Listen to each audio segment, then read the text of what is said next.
Sa inyo mga ka-MB, update lang tayo sa ating mga Muscovy ducks, mga bibe. Ito na lang po ang ating mga bibe, mga ka-MB. Ayan na lang po, pares, barako saka inahin.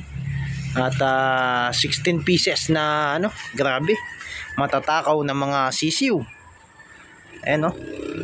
Bata pa po yan, wala pang isang buwan, pero pag feeds talaga ang pinapakain mo mga ka-MB, talagang ang kagandahan dito sa aking inahin lamang ang barako sa babae. Napakaraming barako.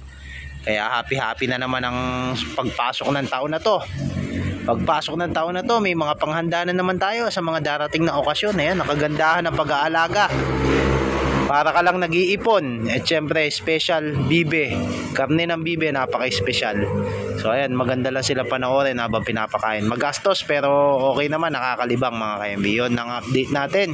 Pag may mga tanong kayo tungkol sa mga alaga nyo, mag-comment lang kayo mga ka-MB. Sasagutin natin yan. Salamat po.